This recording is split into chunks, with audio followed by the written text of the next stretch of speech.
मनुष्य की आत्मा 5 अन्य कोशों से आच्छादित होती है। इन 5 कोश में सबसे निम्न स्तर पर है अविद्या। सर्वप्रथम मूलाधार चक्र के सक्रिय होने से अन्नमय कोश से बाहर निकला जा सकता है। यही है प्रारंभ और यही है गंतव्य।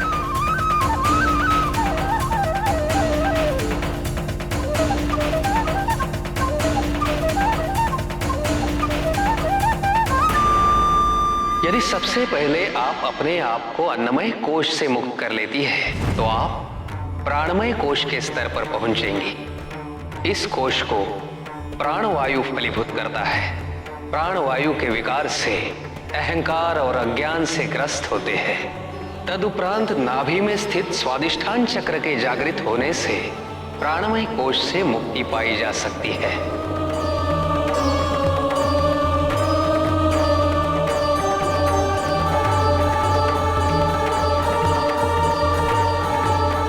इससे ऊपर विगमय कोश है, जिसके द्वारा मनुष्य द्वेष के अंकुश में उलझ जाता है। हृदय चक्र के समीप पहुंचते ही मनुष्य अपने विचार और चिंतन को एक गंतव्य तक निर्धारित कर सकता है, जिससे विगमय कोश को नियंत्रित किया जा सकता है।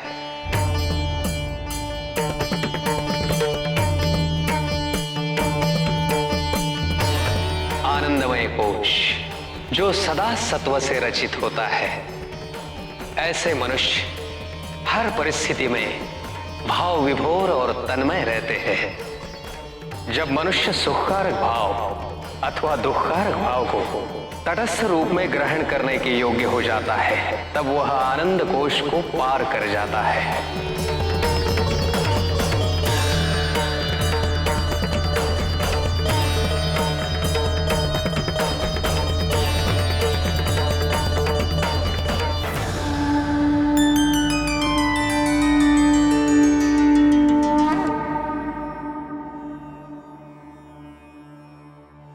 अपने अतीत को स्वीकार करो पार्वती। अपने वास्तविक स्वरूप को पहचानो। अपने आदि शक्ति स्वरूप को पुनः धारण करो पार्वती।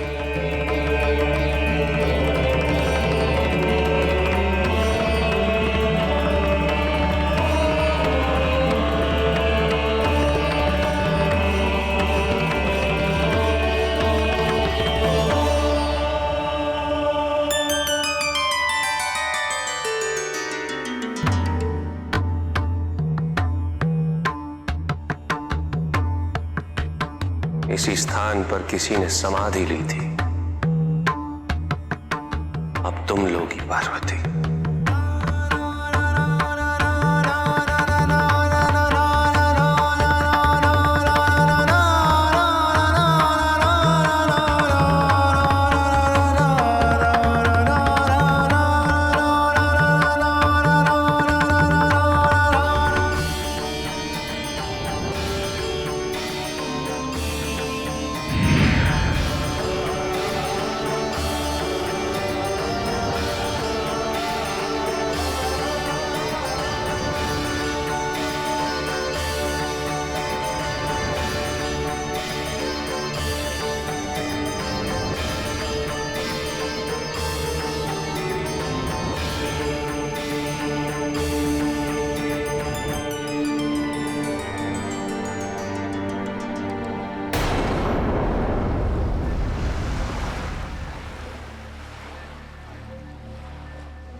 कुछ बात कर सकता हूं आपसे? अवश्य।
समाधि की ओर तुम्हारी यात्रा आरंभ हो चुकी है पार्वती। अब हम जब भी मिलेंगे तो तुम्हें यह ज्ञात हो जाएगा कि मैं कौन हूं, क्योंकि तब तक तुम्हें ज्ञात हो चुका होगा कि तुम कौन हो।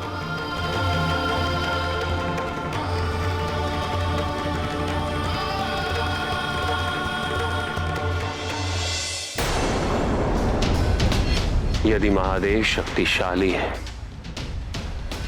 तो ऐसा क्या है जो उन्हें निर्बल बना सकता है, अशक्त बना सकता है? ऐसा कोई तो होगा आचार्य, कुछ तो होगा।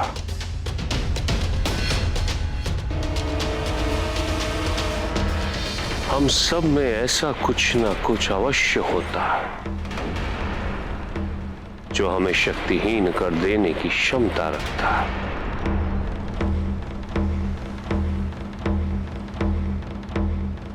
जो हमें अरक्षणीय, पराजयी बना सकता है। जैसे मुझ में अति आत्मविश्वास, मेरा आवेग, इसी के कारण मैंने उचित समय की प्रतीक्षा ना करते हुए अपने शत्रुओं पर आक्रमण कर दिया। किंतु अब नहीं, अब मैं योजना बनाना चाहता हूं। प्रत्येक चाल को सोच समझ कर चलना चाहता हूं।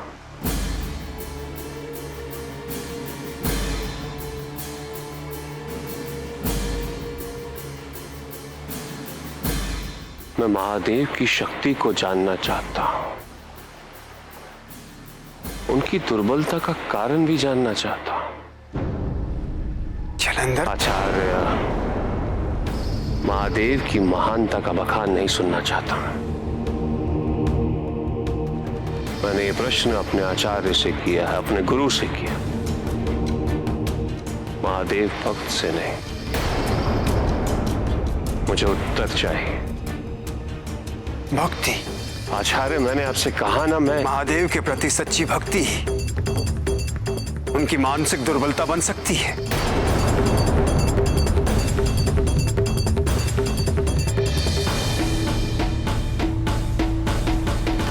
हाँ जलंधर,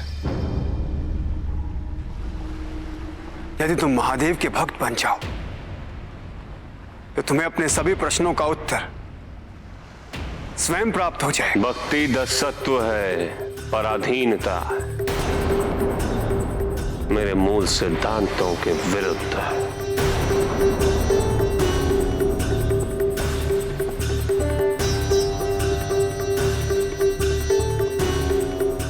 किंतु आपके कथन से मुझे एक विचार आया है। मुझे महादेव के भक्तों से साक्षात्कार करना चाहिए। उनसे कुछ ना कुछ जानकारी तो अवश्य प्राप्त होगी।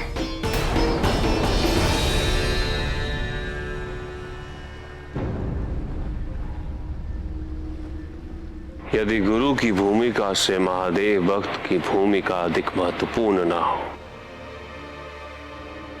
तो क्या आप मेरी सहायता करना चाहेंगे?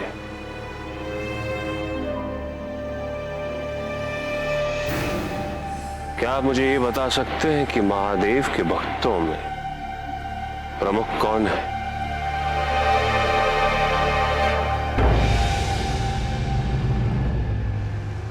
महादेव के एक महान भक्त हैं, परशुराम। परशुराम?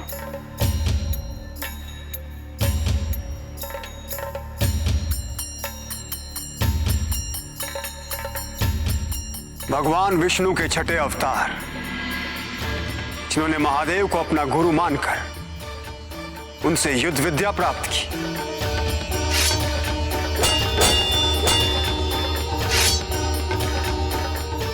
और महादेव द्वारा दिए गए परशु को सदैव धारण रखा। इसीलिए उन्हें परशुराम कहा जाता है। यहां परशुराम महादेव से युद्ध विद्या सीख रहे थे और और वहां परशुराम के पिताश्री ऋषि जमदाग्नि पुण्य पर पुण्य किए जा रहे थे और उनके इन्हीं कार्यों से प्रसन्न होकर देवराज इंद्र ने उन्हें कामधेनु गाय प्रदान की ताकि उससे वो सबका पोषण करते रहें। एक दिन राजा कर्तवीर्य ऋषि जमदाग्नि के आश्रम पहुंचे और उन्होंने उनसे कामधेनु गाय मांगी, जो ऋषि ने देने से मना कर दिया। राजा कर्तवीर्य ने क्रोध में आकर ऋषि जमदाग्नि का वध कर दिया। पति वियोग सहन न होने के कारण परशुराम की माता ने भी अपने प्राण त्याग दिए। जब परशुराम अपनी शिक्षा पूर्ण करके लौटे, उन्हें संपूर्ण वृत्तांत सुनाया गया और उन्होंने क्रोध में आकर महादेव द्वारा दिए गए परशु से उस दुष्ट राजा कर्तवीर्य का वध कर डाला।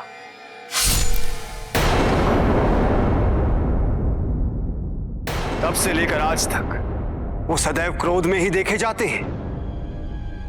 उनके क्रोध का दूसरा उदाहरण तब मिलता है जब महादेव पुत्र गणेश ने उन्हें कैलाश में प्रवेश करने से रोक दिया। कृपया मुनिवर। तो उन्होंने क्रोध में आकर गणेश पर वार किया, जिससे उनका एक दंत टूट गया। गणेश!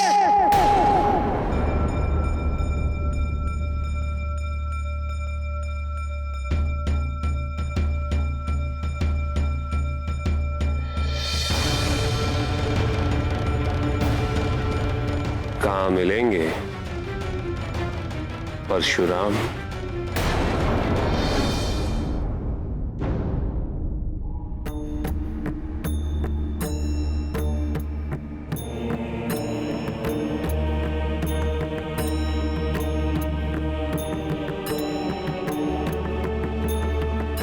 पिताजी, माँ कहाँ है?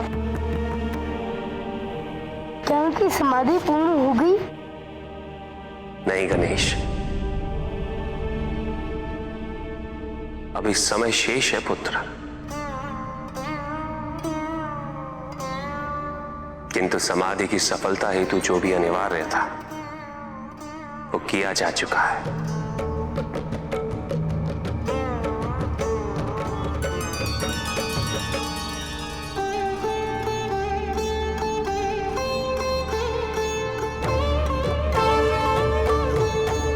आपने देवी पार्वती के गुरु के रूप में इस संसार को अष्टांग योग की दिव्य भेंट दी है महादेव।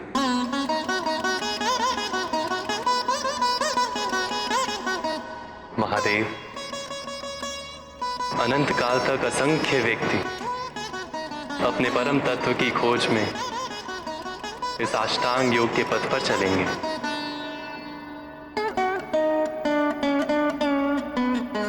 भविष्य में अष्टांग योग को सिखाने वाले अनेक महापुरुष जन्म लेंगे।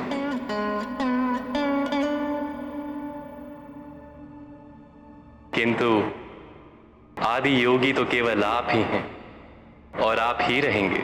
देव देव महादेव शिवा, देव देव महादेव शिवा।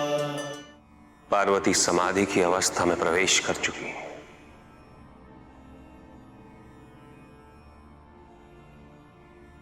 किंतु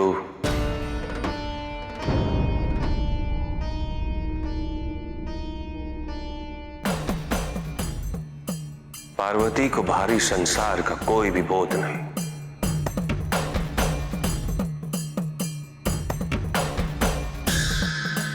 उसे इस चरण में सफल बनाने हेतु, तो उसका मार्गदर्शन करने हेतु मुझे स्वयं समाधि की अवस्था में जाना होगा।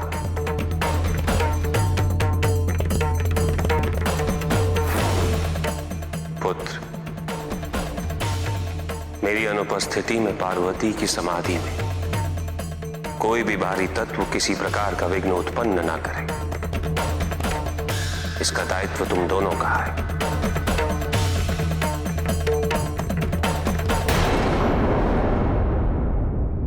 मेरे अतिरिक्त इस कंदरा में किसी को भी प्रवेश नहीं करने देना। अवश्य पिताजी। हम अपना दायित्व निभाएंगे पिताजी।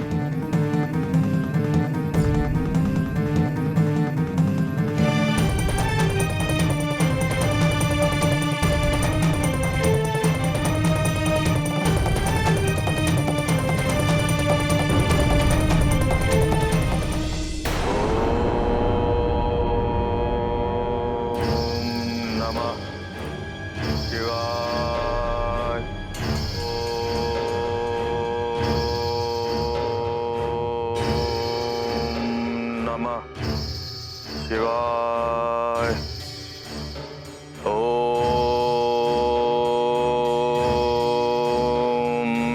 नमः शिवाय। ओम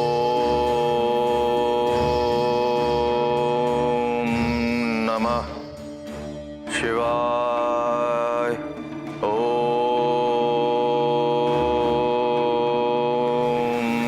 नमः शिवाय।